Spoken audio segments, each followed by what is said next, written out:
The lady that was our pilot is a Navy veteran of 32 years. She has nerves of steel. That lady, I applaud her. I'm going to send her a Christmas card, I'm going to tell you that, with a gift certificate for getting me on the ground. She was awesome. The crew was awesome.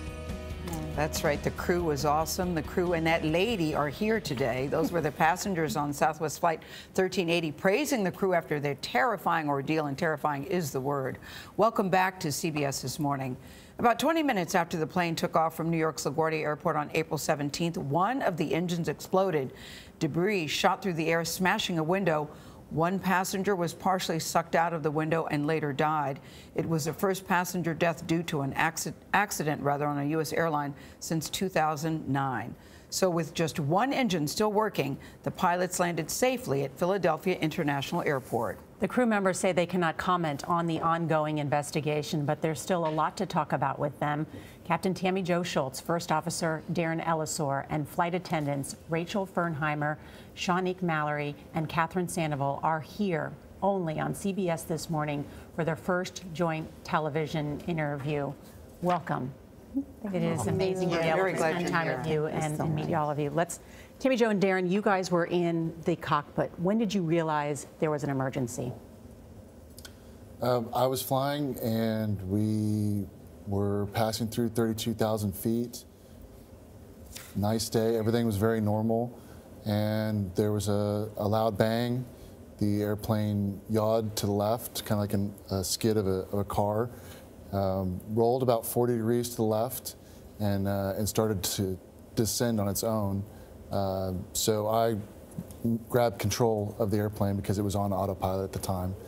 Mm-hmm. And with the horns going off and the rapid decompression of the cabin, it all happening at once, there was no question that something big was going on right then. Rachel, describe what was happening in the cabin. How did you keep passengers calm? Well, I think that we had to take ourselves out of the equation and realize that it wasn't about us at that moment, and it was all about our passengers. So we went row by row, making sure everyone had their oxygen masks on, and we just grabbed their hands, looked them in the eyes, and said, "You're going to be okay. We're going to make it." Did you really think that everybody was going to be okay at that time? Did you really believe that? Because I know as a passenger, the main thing I do is look at the flight attendant's face to see if they look distressed, if they look upset. And when you look at a flight attendant, they always seem to be very calm. Did you really think everything was going to be okay? Yes, we had confidence knowing that we were all going to make it, that we had faith and belief in our pilots, and that we were all going to be safely on the ground. And we just kept that confidence the whole way through, letting them know. Tammy Jo, when this happens, do you say, I know what it is, or how long does it take to figure out what has happened and then how to correct it? You know, initially, and Darren was flying, you treat the symptoms. So we obviously had an engine seizure at least, and with the rapid depressurization, it was pretty obvious that there was an explosion as well as the sound. And so we treated the symptoms, which was let the aircraft fly. It wasn't wanting to stay on altitude, so we descended like it wanted to, and then we just started doing the things that we needed to do. We obviously needed a place to land sooner than Dallas, and so we found Darren is actually the one that saw how far away Philly was, and we agreed that had a long runway and medical and things like that. So really, you treat the symptoms first, and then you analyze the problem. And so then we started analyzing. We obviously had an engine. The number one engine was out, and rapid depressurization. And then as we eventually were able to speak with the flight attendants, because the only time they can communicate with us in the cockpit is when they're either in the very back or the very front. Yeah. And so they waited until, I believe they waited until they went through the cabin to make sure everything was okay before they called us.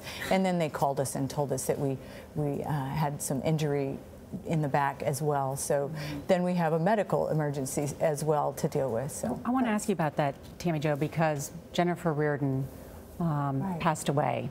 And I know you all have reached out to her family. Tell us about that. You know, the survival of 148 never eclipses the loss of one. And just from a viewpoint looking in, she seemed like a woman with a profile of just being beautiful in her priorities. She seems like she didn't wait until it was convenient or easy to love her Lord and her family and her community, and the way she invested in her work just seems like it's still blessing people. I think she left a beautiful legacy for She families. really did. Her husband has certainly talked, and we've seen the funeral and her children. And you're right, as happy as it is that everybody survived, most people, all of us, can't stop thinking about Jennifer Reardon. And I'm fascinated by that part of the story, because when you look at the size of an airplane window, I wouldn't even think a human being could get through a window. Rachel? You know, I think we're just really thankful that we had awesome passengers that were able to assist us during a really difficult time. Without them, the situation could have been a lot different. But how is it physically possible that she could go out that window, Tammy Jo? Darren? We saw a lot of things that day that were just unprecedented. I mean, something that we had never seen in our aviation careers. And it was just things that you're never going to see again. And we just had to deal with what we had at the time. Catherine, you had only been working for Southwest for 6 weeks. Yes. But I've already been in the aviation industry for the last 18 years. So I already had like experience in the airline. And so in all those years, had you ever experienced anything like this? No. And this was the first time this crew had flown together, right? Yes. Correct. So how did you all know what to do and work so well together? I know it's training. Tammy Jo, you told me an interesting story about all of your discussion right before this flight took off. Yeah. Well, when we meet the first thing in the morning, which was from Nashville to LaGuardia, we all met in the galley and talked about the weather, and the protocol of Southwest is to have a morning brief. So we did that, but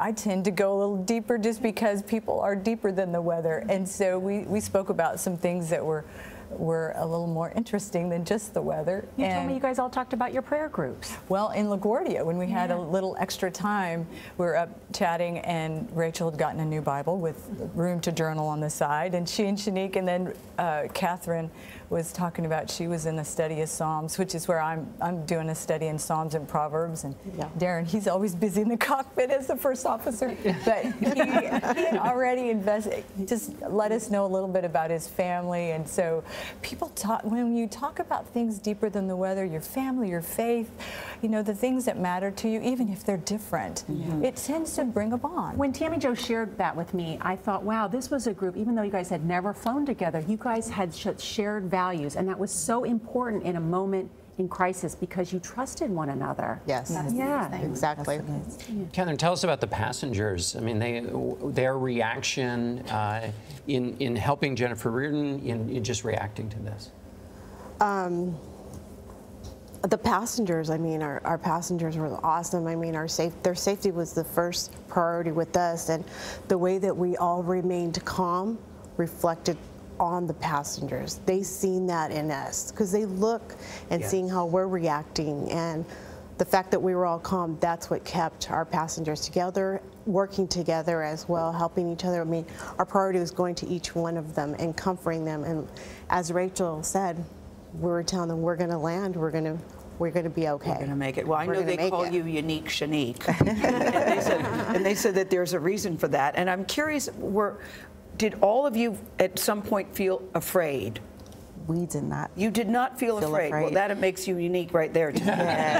Why were you not afraid? Well, it was the peace that God had that given us all. I mean, it's a peace that surpasses all understanding. And like Tammy Jo said, we came together beforehand and we all talked about God, and not knowing what was going to happen. Minutes later, God had already prepared us without us even knowing. But I want people to really get an understanding of how bad this was, because you were saying it's really loud in that cabin. Give me an example, because listen, there are varied degrees of loud. How loud was it, and how did you communicate when it's that loud? For us, you have to really paint a picture. For us, we didn't have to communicate verbally with each other because we just had trust and we were able to just do what we needed to do. But to communicate with our passengers, we had to have a very loud, stern but caring voice to make sure that What would they you knew. say? What would you say, Rachel? I would just grab their hands, even if I had to stretch over into a window seat, and I would just look into some of their bloodshot eyes and say, look at me, we're going to be okay. We're going to make it. We are going to Philadelphia, and we are here together. And I think that was the most important thing, was to just, even though our ears had popped from the rapid decompression and there was wind and debris all throughout the cabin, in the midst of chaos, you have to just look at someone. And I think eye contact was the biggest communication during that. Wow. All right. No. Wow. We're gonna keep with this story. All of you will be here. The crew of Flight 1380 will stay with us ahead. We'll hear their thoughts about returning to the sky. But first, a check of your local weather.